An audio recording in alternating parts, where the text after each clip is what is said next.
हमारे गुरुजी थे जो हमको कोचिंग दिया करते थे, वो कहते थे समझाए तो समझाए दे और बताए दे ठोर, ना समझे तो ठीक है 2 धक्का दे दे। और अभी अगर नहीं समझ रहे हैं तो हम समझाना भी जानते हैं।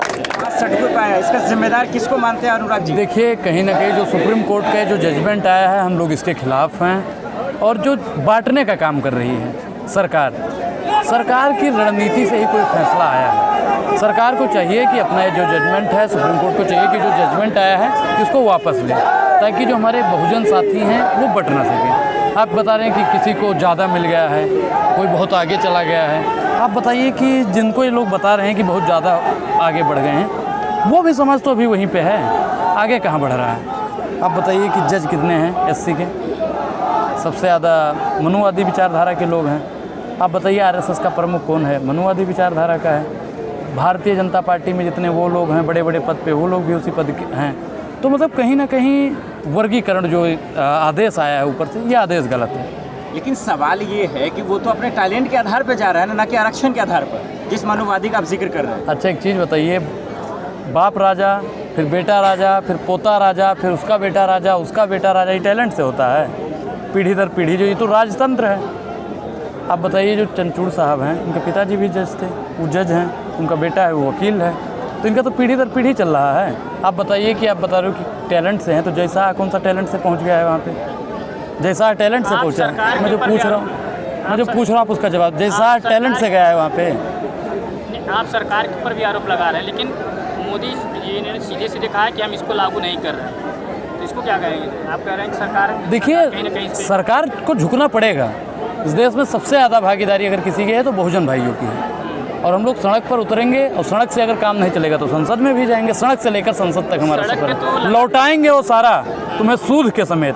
जितना तुम्हारे जुल्म का हम पर उधार है, ताकत अगर तुम्हारे में है सितम करो, तो हमारे पास भी फूले पैसा पेरियार है। सड़क पे जो भी उतर रहा ना है, उतरें, ना उतरें। होगा क्यों नहीं? होगा क्यों नहीं?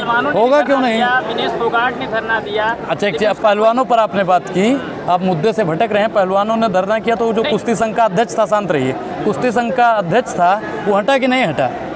हटा कि नहीं हटा? बताइए, मुंडी मत हिलाइए, बोलिए मुँह से। आपके पास बहुत देर में उन्होंने निर्णय जो लिया। अरे मैं जो पूछ रहा हूँ आप उसका जवाब दीजिए। निर्णय लिया ना? लिया या नहीं लिया? हाँ, वो बात सही है ना?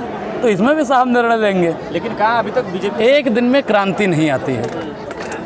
अभी क्या लग रहा है कि अभी और आगे इस तरह आंदोलन? बिल्कुल, अगर हम लोगों के जो जजमेंट आया है सुप्रीम कोर्ट का, अगर इसको वापस नहीं लेते हैं तो हम लोग। आप सुप्रीम कोर्ट के फैसले के खिलाफ है तो कोर्ट जाइए ना, यहाँ धरना देने से क्या होगा? भाई देखिए, ये लोकतंत्र है, और जब तक हम गूंगी बहरी निकम्मी सरकार को सुनाएंगे नहीं, तब तक वो आगे सुनाएगी नहीं। आप बताइए कि इस पर वैसे तो प्रधानमंत्री नरेंद्र मोदी जी कहते हैं मैं पिछड़ा का बेटा हूँ, कहते हैं कि नहीं कहते हैं? कभी कहते हैं मैं ओबीसी माँ का बेटा हूँ, कभी कहते हैं मैं आदिवासी माँ का बेटा हूँ। लेकिन जब आज सब पर जब मुसीबत आ रही है, जब आरक्षण खत्म किया जा रहा है, तो प्रधानमंत्री नरेंद्र मोदी जी की मंशा जो थी वो बोल क्यों नहीं रहे हैं? लेकिन ये जब वर्गीकरण का मामला था, इसमें ये अफवाह क्यों फैला रहे हैं कि भाई ये आरक्षण ही खत्म कर देगी बीजेपी? इनका शुरू से नियम था कि 400 पार दे दीजिए, संविधान खत्म कर देंगे। अब जो संविधान को खत्म करने की बात करता है, वो तो आरक्षण चुटकियों में खत्म कर देगा। लेकिन ये तो भ्रम है ना आप में। भ्रम क्या? अच्छा, एक चीज़ बताइए, जो अयोध्या का पहले सांसद था, उसका बयान था कि नहीं था भैया? आप बताइए। बोला था ना संविधान बदलने को, और भाजपा के कई नेताओं ने। संविधान नहीं बोला ना सर। एक चीज़ बताइए कि जब बाप का आदेश होता है तभी बेटा आके, गांव की भाषा में कहें तो आग मूतता है। मतलब ये प्रैक्टिकल कह सकते हैं कि ये जो है बीजेपी कोई भी स्टेटमेंट, मतलब हाँ, उनका अगर कोई नेता या कोई उनका मेंबर देता है तो जरूर ऊपर से आदेश होता है, क्योंकि सीधा हाईकमान नहीं बोल सकता है कोई चीज़, क्योंकि वो जानता है कि अगर हम बोलेंगे तो फिर। तो मायावती चंद्रशेखर जी कहाँ हैं? सब लोग बोल रहे हैं, सब लोग बोल रहे हैं। आप कितना दिखा रहे हैं ये मायने रखता है। सड़कों पे कहाँ बहन? हाँ भाई, सब लोग। आप बताइए, बहन जी इसका समर्थन कर रही हैं कि नहीं कर रही हैं? कर तो रही है। चंद्रशेखर भाई कर रहे हैं कि नहीं कर रहे हैं? इसका विरोध कौन कर रहा है? 2 लोग ट्विटर पे देखा होगा आपने, कल आप समर्थन कर रहे हैं, फिर आप ही लोग कहेंगे मायावती बीजेपी का समर्थन कर रही हैं। आप लोगों ने कहा कि नहीं चुनाव के टाइम? मेरा वीडियो दिखाओ। मेरा वीडियो देखो। मैं जो पूछ रहा हूँ, अरे यूपी चुनाव, मैं यूपी चुनाव, राजस्थान चुनाव, मध्य प्रदेश चुनाव, बिहार चुनाव, किसी भी चुनाव का आप वीडियो मुझे दिखाइए जिसमें अनुराग ओझा ने कहा, जिसने लगाया उससे पूछिए भाई, जिसने लगाया हो उससे पूछिए जाके, ये अनुराग ओझा से पूछेंगे। लोग लगाते हैं क्यों? मेरी कोई पार्टी चल रही है, मैं कांग्रेस पार्टी नहीं। अरे भाई कांग्रेस पार्टी तो आप उनसे पूछिए ना, अनुराग ओझा से क्यों पूछ रहे हैं? अगर कोई लगा रहे तो अनुराग ओझा की आप वो वीडियो दिखाइए, फिर अनुराग ओझा से बात कीजिए। तो जानबूझ के तमाम पार्टी इस फैसले का विरोध करना, कौन पार्टी कर रही है भाई? अभी को लेकर के बड़ी पार्टियां कोई सामने नहीं आ रही, केवल जो है चंद्रशेखर आज़ाद, बीएसपी या जो दलित समाज के जो लीडर हैं वो प्रेजेंट मतलब फ्रंट पे रख रहे हैं। बाकी कोई जैसे बीजेपी हुआ, कांग्रेस हुआ, जो बड़े नेता हैं, बीजेपी तो कभी नहीं करेगी। बीजेपी की तो मंशा है कि आरक्षण को खत्म कर दिया जाए, कभी संविधान को खत्म कर दिया जाए, कभी आप बताइए कि जितना हमारा दलित भाई है, अमेरिका में ज़मीन है उसकी, अमेरिका में ज़मीन है उसकी, अमेरिका में दुकान, बताओ आप, उसकी ज़मीन है। खुद बोलते हैं वो गरीबों की वजह से ही सरकार में है, दलितों की वजह से सरकार में है। दलितों की वजह से कैसे हो जाएगा भाई? इनका सीधा सीधा दिख ही रहा है, चेहरा ही बता रहा है साहब का कि वो दलित के खिलाफ है या दलित के पक्ष में है। अगर वो दलितों के पक्ष में होते तो प्रधानमंत्री नरेंद्र मोदी, जिस दिन आया था ये, उसी दिन प्रधानमंत्री नरेंद्र मोदी जी को आना चाहिए और उन्होंने कहना चाहिए कि मेरे तमाम बहुजन साथियों, परेशान होने की ज़रूरत नहीं है, जो ये जजमेंट आया है मैं उसकी घोर निंदा करता हूँ और आप लोगों को परेशान होने की ज़रूरत नहीं है, आपके आरक्षण को कोई छू नहीं सकता। अगर ये वापस नहीं होता फैसला, क्या करेंगे? तो फिर भीमा गोरेगांव दौड़ना पड़ेगा। भाई मैं देखिए, मैं एक चीज़ फिर बता दूं कि हम लोग संविधान को लेकर चलने वाले लोग हैं। अभी आर्टिकल 19 और 21 अभिव्यक्ति की आज़ादी देता है। ये कहता है कि बहुत शांति, ये कठोर भी है और लचीला भी है, तो हम लोग लचीला हैं अभी। और रामचरितमानस हमारा एक चीज़ कहता है। मैं भी सुप्रीम कोर्ट में था। मैं हाँ। आप वकील थे? नहीं, अभी मैं पूछने के लिए। अच्छा, पूछने के लिए गए थे, मैं सोचा सुप्रीम कोर्ट में वकील थे। हाँ। अच्छा, एक चीज़ और, हमारा रामचरितमानस, आप कहेंगे कोटा से बन गए, जो मेरा रामचरितमानस है वो कहता है कि बिना न मानत जलद जड़ गए 3 दिन बीत, बोले राम सकोप तब भय बिन होए न प्रीत।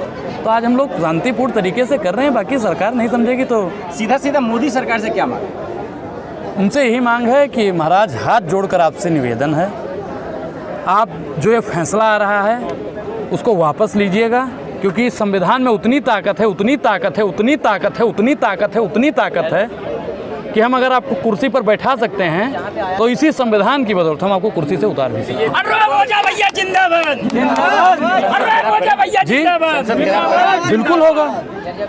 बीजेपी घटक दल जो है कुछ विरोध भी कर रहे हैं, तो उसको लोग क्या कहते हैं? मैं क्या बता रहा हूँ कि जब तक समाज हमारा इकट्ठा नहीं होगा, रामविलास पासवान जी के पुत्र हैं चिराग पासवान जी, तो समर्थन कर रहे हैं ना हमारे। आज उनके पार्टी के भी कई लोग उतरे हैं। क्यों? क्योंकि वहाँ पे जो पासवान समाज का वोट ज़्यादा है और वो मजबूरी बस कर रहे हैं, ये भी जान जाइए आप।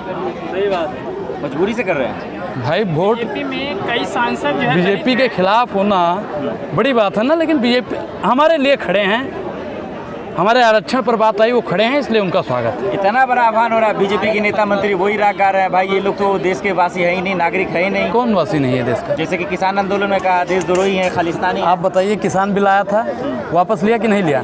आप बताइए भैया, किसान बिल वापस लिया था ना? आप बताइए कि अभी ये लेकर आए थे जो सीधी भर्ती वाला बैकफुट से, हाँ 45 पद का था, उसमें SC/ST OBC माइनॉरिटी के लोगों का नाम ही नहीं था, कि मतलब पीछे के दरवाजे से आए और सीधा आप इंजीनियर बन गए, सीधा आप डॉक्टर बन गए, सीधा आप UPSC पास कर ली। ठीक, अब बताइए वापस लिया कानून कि नहीं लिया? ब्रॉडकास्टिंग बिल लेकर आए थे, वापस लिया कि नहीं लिया?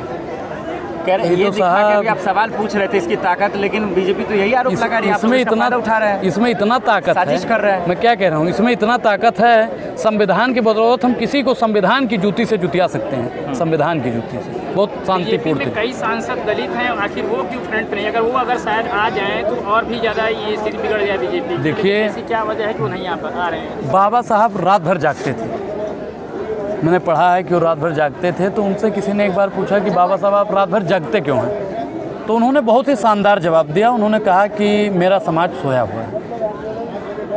तो आज कहीं ना कहीं जब पूरा बहुजन साथी हमारा इकट्ठा हो जाएगा तो मुझे उम्मीद है कि सरकार कई लोगों की आई और गई, चाहे वो अंग्रेज़ों की रही हो या मुग़लों की रही हो या फिर जो इससे पहले सरकार थी वो रही हो या आज की सरकार, वो झुकी है, झुकती है दुनिया, झुकाने वाला चाहिए। दिनकर साहब ने लिखा है कि मानव जब जोर लगाता है पत्थर पानी बन जाता है। तो हमारे बहुजन भाइयों में इतनी ताकत है कि वो पत्थर को भी पानी बना देंगे। लास्ट में प्रधानमंत्री जी से एक ही बात कहना चाहता हूँ कि महाराज आप समझ जाइए। और बाकी एक हमारे गुरुजी थे जो हमको कोचिंग दिया करते थे, वो कहते थे समझाए तो समझाए दे और बताए दे ठोर, ना समझे तो ठीक है 2 धक्का दे दे। और अभी अगर नहीं समझ रहे हैं तो हम समझाना भी जानते हैं।